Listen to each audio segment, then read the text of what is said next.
Hey, what's going on, guys? Welcome back to Beyond the Beret. Today I wanted to sit down with a Special Forces legend, right? Special Forces Hall of Fame inductee, old instructor of mine. I went through as a student when he was an instructor, and then I went back to SWIC to work there, and him and I worked side by side, right?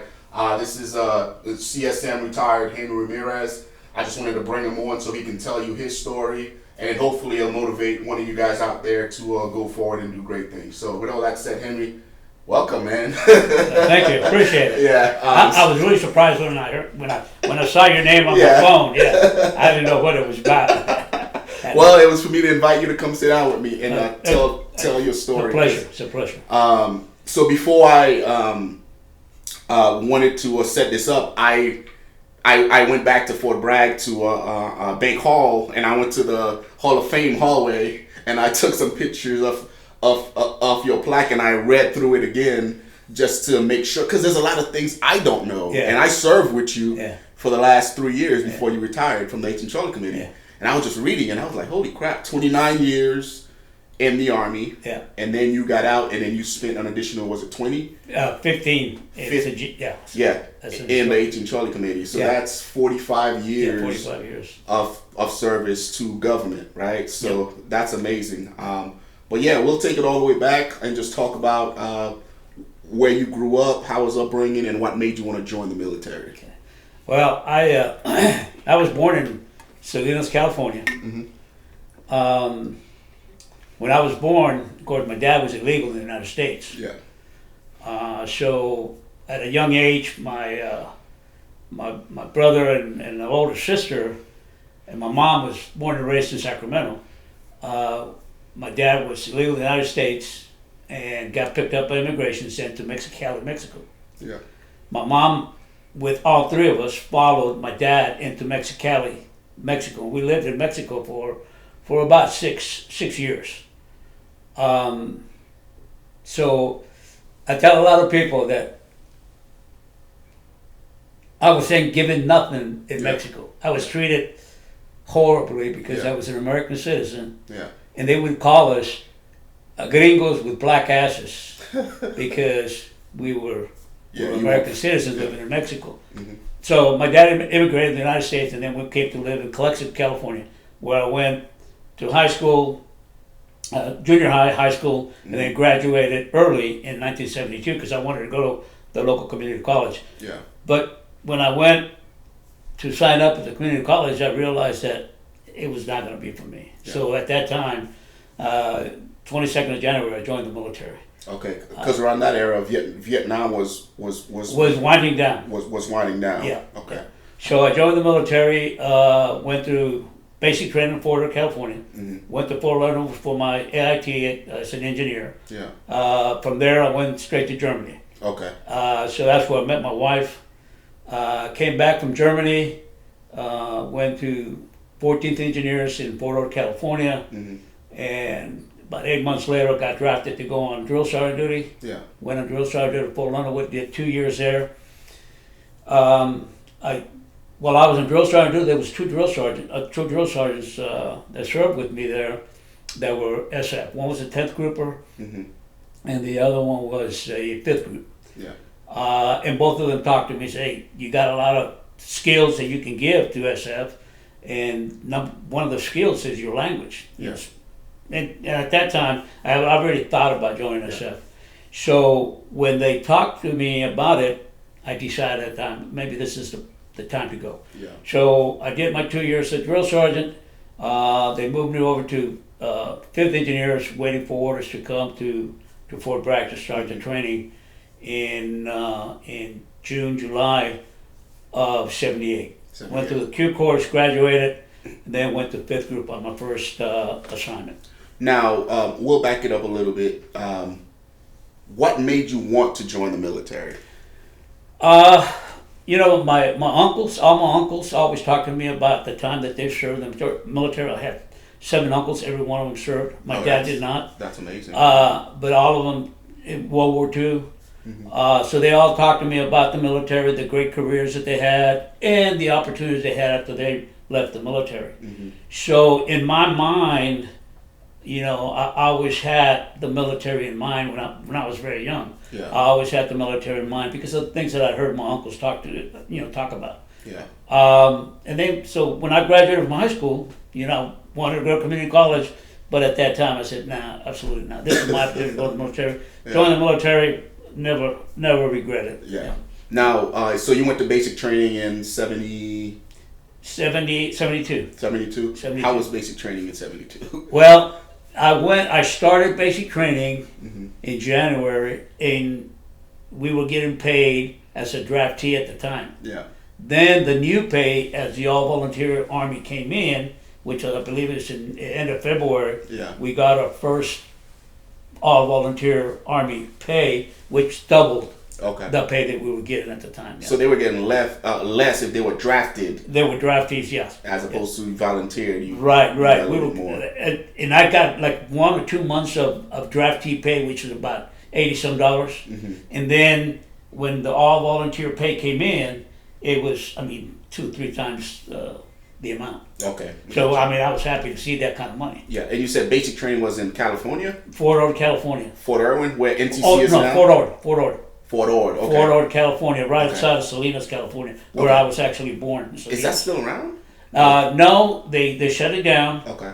That's become a community, a college community, pretty much. Oh, okay. And a lot of real estate property. All that became a big money maker, Yeah. real estate wise. Yeah, because Gotcha. you got the ocean. All your ranges were out there on the ocean. Gotcha. Yeah. Gotcha. And then you went to basic AIT at Fort Leonard Fort Leonard, Missouri. for combat engineering. Combat engineers. That's correct. Gotcha. That's correct. Gotcha. That's correct. So now, special operation itself. Did you know what Green Berets were or what they did, or did those drill sergeant buddies of yours kind of tell you about it? I remember when the movie Green Berets came out. Yeah. And what I saw at that moment, in that movie, I said, "Wow, man, I can do a lot of those things. I have an opportunity to do that." And more importantly, I began to see the language capability that they demonstrated in the movie. So I said to myself, "Man, I'm a native Spanish speaker. I can provide something to the Army through the use of my language." Yeah.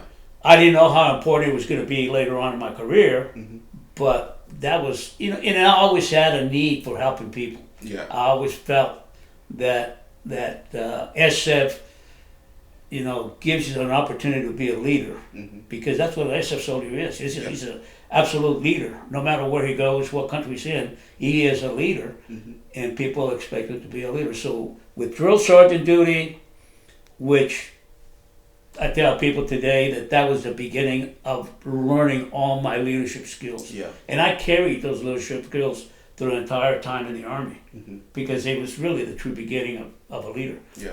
And then plus those 2 individuals that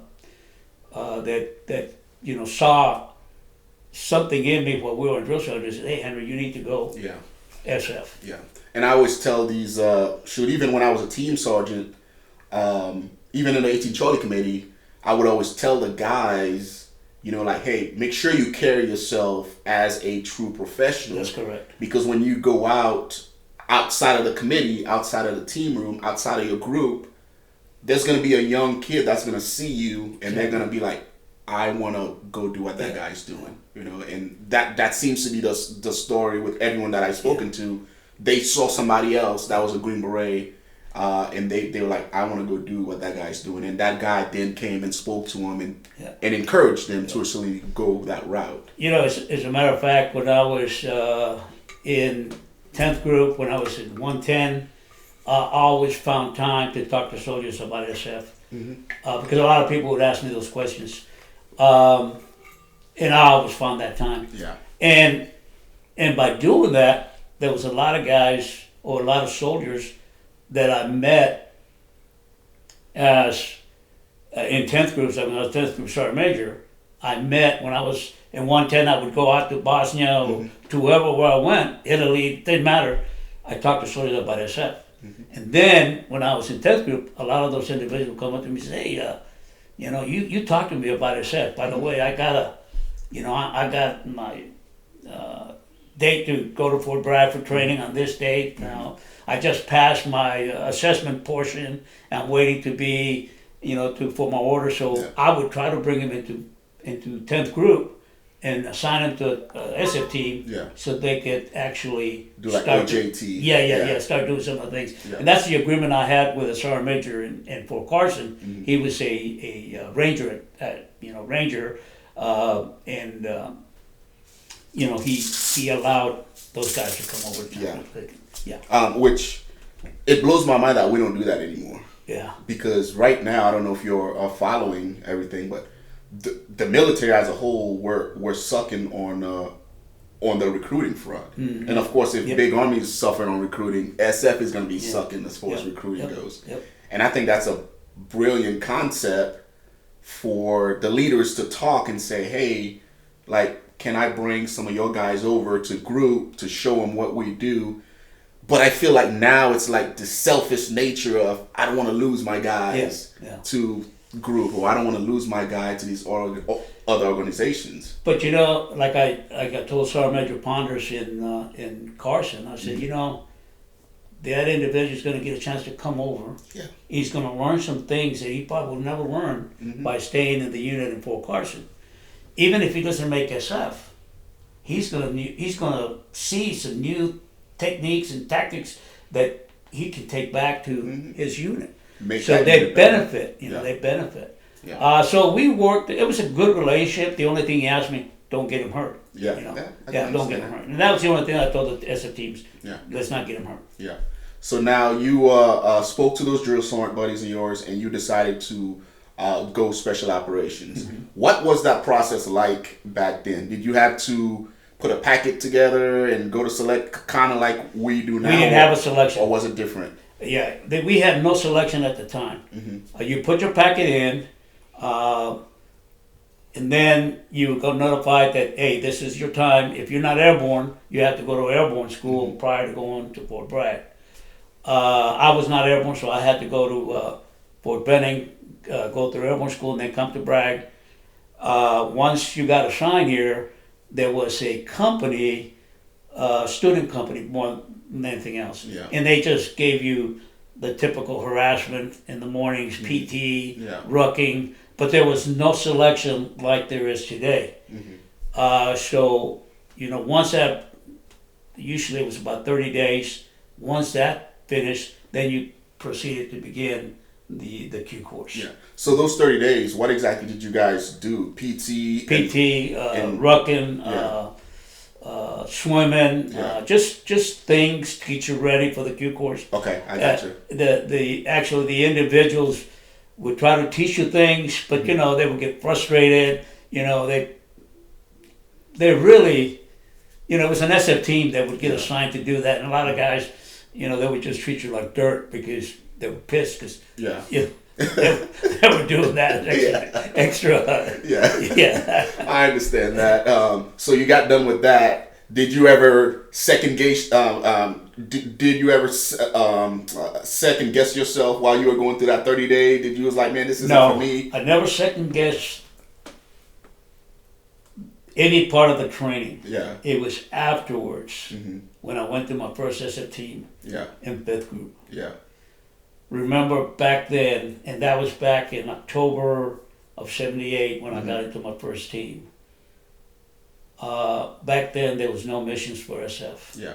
Very frustrating. There was no money for training. It was, if they could have done away with SF, the generals at that time could have done away with SF, they would have done it. Yeah. We had no real command structure. We had no general officers that had grown in SF. For example, when I was in 7th group, our 2-star general was an MP. So his big thing was, if you didn't have a haircut, if your mustache wasn't trimmed correctly, that was his priority because he had no idea what it was to be an SF soldier. Yeah. It wasn't until the MOS came through, when the MOS guns changed over back in 84, I believe it was. And I was stationed in Panama at the time. And then we had to switch, if you wanted to, switch over to the 18 or remain as your prior MOS, and then you will leave SF. Gotcha. Yeah. Gotcha. Yeah. So. So now, after you got done with the Q course, how long was the Q course? About six, It was about, from the time you started to the time you finished. The Q course itself was about 3 months. If I can, I think it was about 3 months, but it was about 4 or 5 months process. Yeah. Back then, yeah. So 4 months. Now we're at like a year. I know. And you didn't go to language school till you went to your unit. To the group. And then the group would designate your language. For example, when I went to 5th grade, my language school, even though I was a Spanish speaker, they assigned me to go to school to learn Greek. Yeah. Because my battalion, our area of operation was Greece. Yeah. So I went to learn Greek for 4 months. I got pretty good at it because Spanish and Greek, there's a lot of things that you can it's the relate. 3 love languages. French, Spanish, and Italian and Greek. Yeah. What about romantic languages? Yeah. So Yeah, because I was speaking to, right before you came over, I was talking to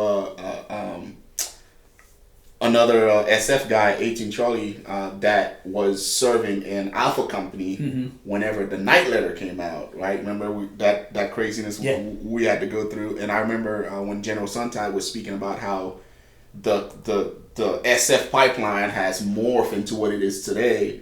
And here you are saying, hey, it was only 3 or 4 months, and now it's a year. Yeah. And a lot of guys were complaining about standards and blah, blah, blah. And then I remember General Suntag saying, back then it was 4 months. Yeah. Now we're at like 12 months. Yeah. You know, like we've grown and become a lot more robust. But the learning,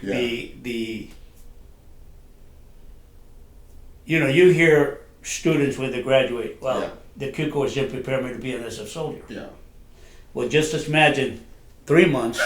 It didn't prepare me to be an SF soldier. Yeah. It was the skills that you brought to SF. Yes. It was the skills, your leadership, and the way you applied yourself. Yeah. Because once you graduated, there was a lot of challenges when you went to your team, and nobody wanted to hear that you didn't get it. Yeah. In school. Yeah. So times were so different back then. It's ridiculous. Yeah. So now you mentioned you went to 5th group first, because 5th group was at Fort Bragg, right? 5th group was at Fort Bragg. And I remember back then, we were not oriented, the groups were not oriented like they are now.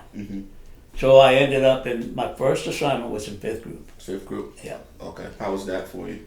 It was good. I mean, I ended up in a Halo team. So as I graduated, my first school that I went to, once I got to the team, was Halo School. And it was in the middle of the winter, which Halo School was right here in Fort Bragg. Fort Bragg. Yeah, it was cold as hell. We only were able to jump, I think it was about 24, 25 jumps, and then we graduated from Halo School. Yeah. But that was my first school that I actually went to, was Halo School, because I went to the Halo team. So now, back then, SF wasn't a branch. So when you got to your first team, like, what other MOSs? I was a 12 Bravo S. Did you have? S was the identifier. Oh, okay. So you were a 12 Bravo S, you were a 11 Bravo S, 91, which was a medic, S, and the communicators were 31 S. Okay. So the S was your identifier. Okay, gotcha. So they still kept like the big Army MOSs. Like, that's right. You still had to be commo. That's right. But you just had the S identifier. Yeah, you had to be an engineer. You had to be an infantryman, you had to be a communicator, and then you had to be a medic. Okay. And how about the officers? The officers? Whatever. Okay. There was no... Now, for a lot of the officers, they said that the SF careers killed them because there was no... they were MPs, they were whatever they were, same thing as we, but they would come in and they would go back to the force. You see, so a lot of them... Remember back then, there was Vietnam created this problem that a lot of your general officers did not like SF. Yeah. And that was the reason why SF, if they could have shut it down, they would have, because when I came in, the only groups that were going to stay in place was 5th group, 7th group is going away, we did not have 3rd group, we did not have 1st group, 10th group. So 5th and 10th were the only groups that were in existence at the time. Gotcha. Because 7th group was going away, and a lot of guys were looking for work. Yeah. because they didn't want to leave SF, you know. Yeah. So yeah, it was a challenge. Oh, I'm sure. It was a challenge. I'm Yeah. sure. So, how long did you stay at 5th Group for before you went over to 7th? I stayed. Let me see, 3 years. 3 years. years. I went to 7th Group, and the reason why is because the problems we were having in Central South America with your guerrilla movements in Colombia, El Salvador in particular, Honduras, and all these places, insurgencies were starting, start coming up. Mm-hmm. So I asked if I could go to 7th Group, and they sent me to Panama. So I spent 3 years in Panama. Gotcha. Now, at that point, did anything change? Because you said 7th Group was supposed to go away. Did something change to make Absolutely. them keep the other groups? The missions that we were having in 7th Group, I mean, there were true live missions. Mm-hmm. The worst thing that you can do to an SF soldier is not give him a proper mission, a meaningful mission. You can do a lot of training, you can do a lot of things, but he has to be able to go out and do his job as a special forces soldier. Yeah. So when I went to 7th Group, it allowed me to do that. I mean, I was able to work with so many countries, so many soldiers, and then being able to deploy with them in their countries and be able to continue to carry their training. It totally inspired me to continue and stay in SF. Because there was a time that I really wanted to go back in 5th Group. When I was in 5th Group, I wanted to go back to be an engineer. Yeah. Because of the mission. There was just no missions. Yeah, nobody's doing it. Nobody wanted us. Yeah. Yeah, we were stepchildren. Yeah. So now you go to Panama for 3 years. How was that? I didn't realize you guys were stationed like there without your families or nothing in Panama. Yeah, we were Panama. We had the families there. Okay, so you could bring your family. Yeah, you could bring your families. Uh-huh. And we were at Gulik at the time. It was a great assignment because we also had School of the Americas. Mm-hmm. I don't know if you're familiar with School of the Americas. I'm not, no. School of the Americas was the training for all your Central and South American countries that would come and get training in Spanish, in their language, and they would train. So the School of the Americas had so many countries come that they took the opportunity to include SF in there. So they would ask SF teams to come in and work with Colombians, with Salvadorans, with you name it. Yeah. So that would prepare you to deploy to other places and prepare the teams, the guys that didn't speak all that much Spanish, get them ready for what they were going to do as an SF team member. Yeah. So it really was a great mission in Panama. Yeah. Gotcha. So from Panama, I got to deploy to Honduras, El Salvador, Colombia, Ecuador, and very great missions. I mean, there were missions that, El Salvador was an opportunity of a lifetime for an SF team. Honduras, El Salvador had their insurgency going on. Honduras was beginning to get an insurgency. Yeah. Ecuador was having a lot of problems with an insurgency that they were having. So every mission that you went on was a very critical mission. Yeah, it was meaningful. Yeah, very meaningful mission. And then of course you were armed, so that made him even more worthy of going to these places because it gave you opportunity to really, hone the team skills before you deployed. Yeah. Yeah. Now, did you guys have like a full team back then? Most of the times we were 9, 10-man teams. Yeah, we were never a 12-man teams. I got you. Even when I was a team sergeant, I never had 12-man. Yeah. Now, were you a team sergeant in 7th Group or? I was a team sergeant in 7th Group. I was a team sergeant in 714. Okay. Now that's doing the 3 years in Panama or? This is after I came back from Panama. Okay, gotcha. Yeah. So it was like a 3-year gig, and then you had to come back to Fort Bragg. Back to Fort Bragg, Okay. and I was assigned to 1st Battalion as a team sergeant on a Halo team. I gotcha. So you spent majority of your time in 7th Group then? And I spent about 8-9 years in 7th Group. Okay, gotcha. Before we move on, like, how was the promotions back then? Right? Is it like, because I know you guys won a branch back then. Was it like you got to remember now? You were competing back then. You were competing with the 12 Bravos. You were competing with 11 Bravos. But because of the S identifier, it kind of moved you up a little bit. Okay, gotcha. Then once we became an MOS, you ramped up the promotions because you needed to get the people promoted to be in those positions. Gotcha.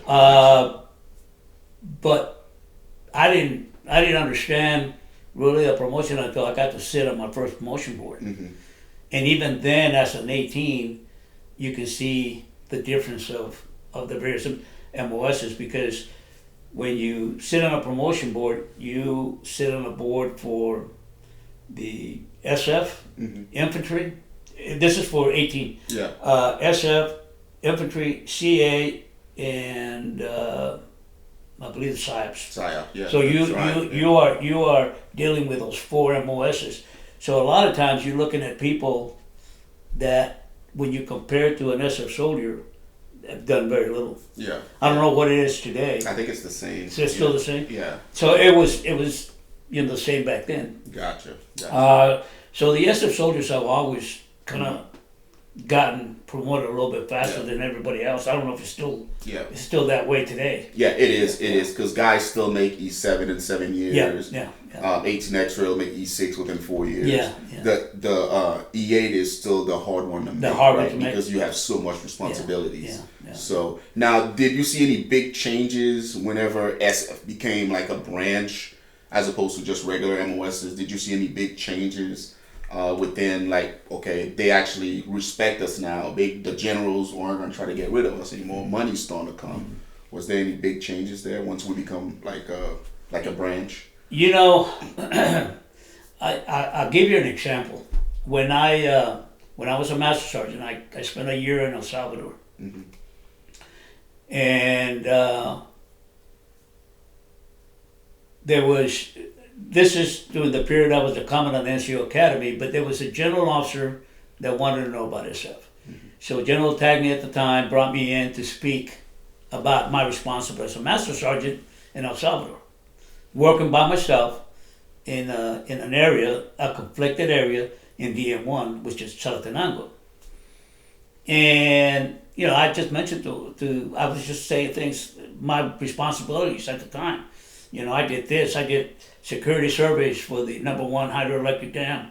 I did all the training for the commander special units, even his battalions I would train. Mm-hmm. I would, call in for air support. I would do so many things. And this general still at that point, it was a conventional general, I can't remember his name, but still at that point, did not believe that a master sergeant could do that. Impossible. Doing all of that stuff. Impossible. Yeah. Because a master sergeant is not supposed to be doing that. Yeah. So they still had a lot of skepticism, mm-hmm. even as a master sergeant. I mean, the experience that I had was tremendous. Yeah. But to him, impossible. Yeah. Master sergeant is not able to do those things. He's not able to communicate with the embassy. Yeah. He's not able to communicate with a colonel in that country. He's not able to, to him it was something that he had never seen before. Yeah. And those were the points that we were trying to make General Tagny was trying to make. That master sergeants with that kind of experience can make a big difference Army-wide. Not just in SF, but Army-wide, country-wide. Mm-hmm. I remember Colonel Canjura telling me one time, he says, what I admire about you, Sargento Gringos, he said. The thing I admire about you, Sargento Gringos, you are able to leave your country. You are able to leave your family. You are able to give everything that you have, the comforts of your life in America, to come to my country, live with my soldiers, eat with my soldiers, fight with my soldiers, train my soldiers, and get them ready to go to war. Yeah. There's no other army that a sergeant can do that. Yeah, until this day, I think that's still true. Yeah, it is very true. Yeah, because nobody else really does that. Because if you look around the world, every country is worried about their country. They're getting their stuff ready. We're the only ones that's deployed, I want to say over 50 plus countries around the world, doing exactly what you just explained. That's what makes us so unique. One of the key things in third group, when I was a company sergeant major third group, I don't know if you got involved in it, but as newly appointed ambassadors to a lot of your African countries, I don't know if you heard this story, but a lot of them, older ambassadors would say to them, hey, when you get appointed, the first thing you need to do, you need to go to Fort Bragg. find out what SF team is going to be in your country and get a briefing from them. Yes. They know everything about the country. They've been there. They know the people. Get a briefing from them. And that was one of the key things that I thought third group did very well, Yeah. is that they would bring those ambassadors and have those SF teams for those Yeah. countries, brief them. I don't know if it's still happening. Yeah, I think it still happens, and I think all of the groups, to include, because I just watched something online about 7 Group. Mm-hmm. They were jumping with the ambassador to I think it was like a Panama or something. Like Okay. they did like a halo jump with her. Really? So that's still going on Yeah. to where, because again, it makes sense because we know most of these Yep. countries inside and out, Yeah. more so than the State Department and Yeah. some of these other folks that Exactly. are in there because we have to. Exactly. Right?